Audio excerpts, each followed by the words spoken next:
Hello, everyone, and welcome back to the second round of our weekly modern tournament here at Grover Games. My name is Mick. I'm one of your hosts, alongside the suit, Mr. James Church Morley. Round two. Round two. We've got friend Lim of the Chen, show. yeah. Lim friend, Chen. friend of the show, Brian Lim. Brian with a Y. Yeah. Jareem. Yeah. And he's playing against Jareem against Jeremy. Jareem Ma. Jareem. We're gonna have to talk about that afterwards. Jareem. It's a silent E. Jaram. Or Jareme. Harem. Harem, like make man. it Spanish. Yeah, I feel so bad like just making fun of Jeremy. He watches. He does watch the replays. Shout out to Jeremy, who is a student of the game, watching the replays. Yeah. Brian is playing trusty burn deck. Yeah, he should be. Come on, Brian. You should be playing like blue-white spirits, Esper spirits, like we intentionally. No, he's back on the burn. God damn. And I see he's diversified his portfolio of fetch lands. I saw a Scalding Tarn in hand. So he splashed, he splashed for the Scalding Tarns to make sure that he's Pithing Needle, diverse. He doesn't want to get caught with the old Pithing Needle on Pithing Needle on Bloodstained. No, you do it on Bloodstained Mire. They always run 4 Bloodstained Mire, 4 Wooded Foothills because they're the cheapest ones. Yeah. And then they're like, I'll run 2 Iron Maces. Yeah, no one will get me. Yeah, he's diversifying, which is I like to see that. A real commitment to the deck. Jeremy's playing. We think he's playing the deck we talked about at the end of last round, Red Black Vengevine. Yeah, Dredgevine. No, it's not Dredgevine. It's Dredgevine. There's no dredge. There's no dredging. There's no dredging. No. This thing, no. No, it's only Faces Lootings. Okay, so I saw versions with what's the name? Golgari. No, not Golgari. Stingweed, yeah. That one's I think a bit more defensive. That's like you either do the dredge or you don't do the dredge. Yeah. Don't halfway. Don't be like, oh, Stinkweed Imp, right? No. You do the dredge, you don't do the dredge. Boom. Okay. All right. So Jeremy, no fast start here. So Jeremy, a lot of the decks don't play green. They play they're just red-black, straight red-black. But he's Overgrown Tomb, which suggests to me he's on potentially Abrupt Decays. Maybe a slower version of Grudge out of the sideboard just to get rid of ley lines and rest in pieces. Oh, that's a pretty good idea. Like that? Yeah, so that's what they've been moving towards. Brian has a slower start, like out of the burn deck. I don't know. Grim Lava Monster is like the one. Like you don't. That's the one you don't want. Like I don't want a Grim Lava Monster. I want that like turn 4 when I've got like 4 spells in the graveyard. I'm just like, well, let's just sweep this game up right now. Yeah. Like like Goblin Guide, obviously number 1. And then I guess like Monstrous is acceptable, but other than that, you want to be like Lava Spiking / Yep. Just before it can grow any bigger. Yeah. And Jeremy drew Vengevine for turn. Yeah, but does he have a way to discard it? Apparently not. So I'm not going to see a Viscerous here for Jeremy. Which is, so this is another one of the things we talked about, right? Ability to sacrifice creatures with no mana cost at instant speed. Viscerous, sacrifice creature, scry 1. So that's when you get the Bridge from Below's in the graveyard. That's when you want to like just keep going. Yeah, you cast your Hagabat Walker's Balking Ballistas for like 0. Yep, get them in there. Yeah.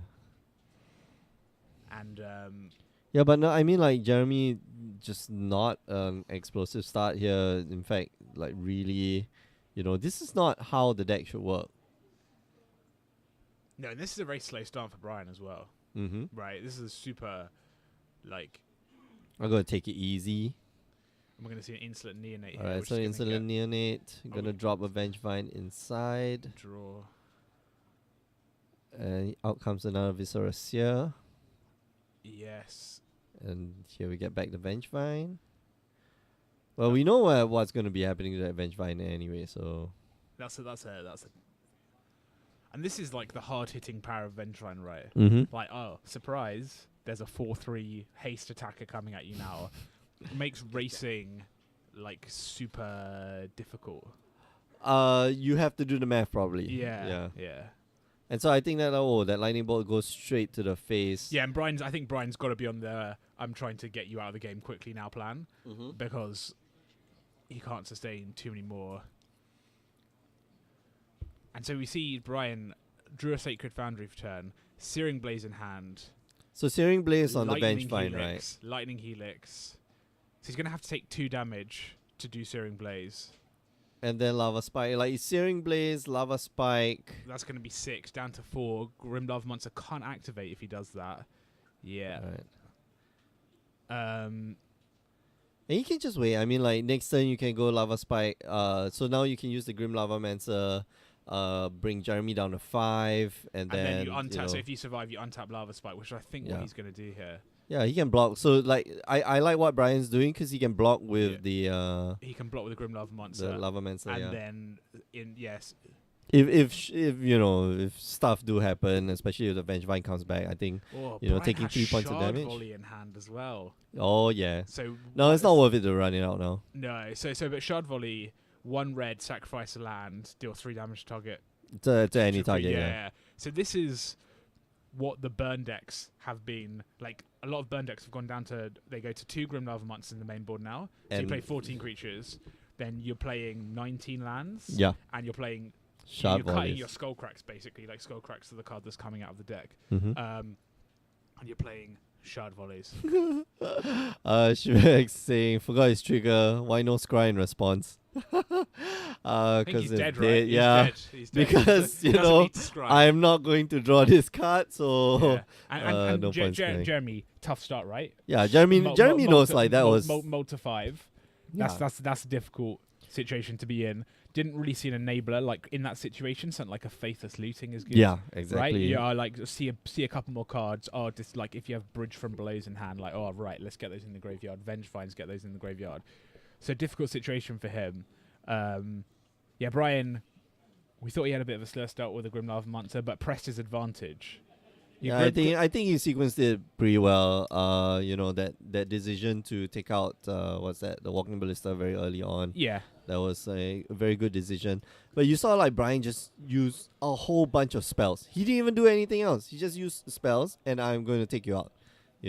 He could have left. He actually could have left the Walking Ballista alone. Could have done. Yeah, he could have, because like he wasn't attacking in. I think the worry was that I might draw a Monastery Spear or a the Goblin Guide, anytime soon. So yeah. So I've been playing some Burn and Modern. Mm-hmm. I think it's really good. Yeah, no kidding. I think I think if you're an aware player, yeah. If it punishes you for like doing the wrong thing, right? Yes. Because your margins for error are so much slimmer. Because individually your cards are like. You they need all to be do 3 damage, right? Yeah. So you need to leverage them the best way to do 3, like to get your opponent dead. And you're gonna see less cards as well. Like you need to be a very good player to be playing Burn very effectively at a very high level, because like you mentioned, your margin for error is very low. You need to take every point of advantage that you can get. We talk about like losing points, like gaining, losing points to your opponent. You never gain points. If you guys realize, right, we'll never say like, oh, he's gaining some points. No, you always lose points, because it's either, it's never a point, or it never comes to a situation where you're playing like super well that you gain advantage. No, your opponent is playing worse than you. You're playing less worse than your opponent. Less worse. Yeah. You're still playing badly. You're still playing badly. Yeah. Every play is a bad play, because like it's not winning you the game unless it's the game-winning play, right? And I think that if you looked at the Magic Online like modern tournament they had like at the weekend, in the top 32 there were a couple of Burn decks that have gone back to the more Naya Burn, so they're playing Wild Nacotl. Oh wow, they're playing Wild Nacotl. Atarka's Command. Okay. Yeah. So that's that. So that used to be a deck, right? People used to play Wild Nacotl, Atarka's Command. I guess that's in response to like the dredge fight. Yeah, because you need to go quicker. Like, and that's quick. And Atarka's Command is like the thing, right? Atarka's Command people, they just go, oh shit, I'm dead. Now, for a long time, it was red-white Burn, and that was the consistency, because you're having 2 colors. Mm-hmm. All your spells do 3 damage, whereas the Naya Burn deck can get stuck with like. I don't have my green. Yeah, I don't have green. Or like I have all my green now. Yeah, I don't have white, something like that, and then it's a bit more creature based. So you need like what that deck basically wants to cast like creatures, and then Atarka's Command you, and then your burning spells are like the bits on top. Yeah, but they sacrifice some of the burn spell density in order to play like the Atarka's Command and the Wild Nacotls. Yeah. So I don't know. I don't know. We'll see where that. It's an interesting thing to follow, right? Which is, I mean, like if you tuned in or if you were staying on at the end of the last segment, you know, we were talking about like the meta game will come full circle, right? People will start to adapt. I think, you know, despite us, okay, and here's the very, here's the bright side to it. I don't hear people complaining. Right, it's not like Eldrazi Winter. Eldrazi Winter is like, oh man, Eldrazi Temple is so hard, it's so good, and it's like, yeah, I know, but you play a deck that beats it. Just do what you want, right? You do something else, and that beats the deck. Like, if your current deck, which was at that point in time like Delver, you know, Delver of Secrets and stuff, you can't beat that deck, then play another deck and try better. We're seeing, you know, like you said, like the Wild Nakados and stuff like that, those are to deal with like zombie tokens, and those, you know, my creature density is like higher because my opponent maybe can gain life and stuff like that. So, I don't know. It's hard. I hope it does come full circle. I want to know when I can play Eldrazi Tron again. When can I play Eldrazi Tron? No, you never again. Like, no, you can play it anytime. It's just that you lose. You see the start we're talking about. So Brian. I think Brian's correctly assessed that in this matchup he's probably the control player on the draw. And yeah, he has brought in which is a what lot he's more. done, right? I assume so. Anger of the Gods is a card. Like Rest in Pieces. Did he bring in Anger of the Gods? I don't know, but it's a card that burn decks have sort of started moving to a one of in the sideboard. Wow, so okay. Searing Blaze, yeah, and then presumably follow up next turn with a Rest in Peace. But this is the turn you can have, right? Like he went turn 1 Faithless Looting, Vengefine land into the graveyard. Turn 2. Gravecrawler, instant neonate, get my Vengefine back. All of a sudden, I'm attacking you. Like that's a good. That's what you want. Yeah. I mean, oh wow. Okay, so Rest in Peace here. Just I'm gonna get rid of your graveyard. Thank you very much. Yeah, they're gone. And you know, but Jeremy has the ability to cast it. Like he's playing green. Yeah, we saw an Overgrown Tomb. I think this deck will struggle to get to 2 green source and a Stomping Ground. Yeah. So he can cast it. He can't hard cast Vengefine. Yeah. Less good when you hard cast it. Mm-hmm. Agreed. And you see Brian Path to Exile, Skullcrack. Just he needs to when start of the Grim Lava Monster, which isn't great because he has no cards in the graveyard to exile. Yeah, that was weird. So I would have taken. I think if you bring in Rest in Pieces, you need to take out the Grim Lava Monsters. Yeah. I think that's right. No, I definitely, that's definitely right. That's right. Yeah. I'm not going to say definitely, like I'm going to caveat it. But why are you exiling? Like, that's true. But now Brian's looking to just, I'm just blocking, right? Yeah, block the Gravecrawler. So he's just used it as a blocker. And then, interesting, he didn't, yeah. So now he goes on the attack, right? Corner, right? Now turn the corner. Because that's an 8-turn clock. Wow, that's a lot of hit, by the way. Yeah, so I think he would have sided I would have taken that Skullcracks, I think. So taking out Skullcracks? Skullcracks, yeah. Skullcrack is the least good burn spell. Well, it depends on what you have in your sideboard, right? Like there's a Vengefine. Oh, and the Path to Exile. Yeah, the Path to Exile gets rid of it, yeah. But Brian's so many cards in hand, right? He can just trade 1 for 1 and then hope to draw into the burn spells. Like a third land for Brian here would be massive. Okay. All right. Monastery Spear is Swifty, yes. I think that just comes down. I think that comes down and swings in like 100%. Yeah. If he needs the lands, like he's used as a blocker. I don't hate that. No, but there's menace. Like the other guy has menace. No, it does. It's no menace. So I don't understand why he's. Does it have menace? Attack. Yeah, it does. So I don't know why Brian left back the Monastery Spear. You can attack. Third land's big here, yeah, so that's gone away. 3 damage. Yeah, that's going to do 3 damage to face, yeah. Yeah, just worry about, I think... Attack you for...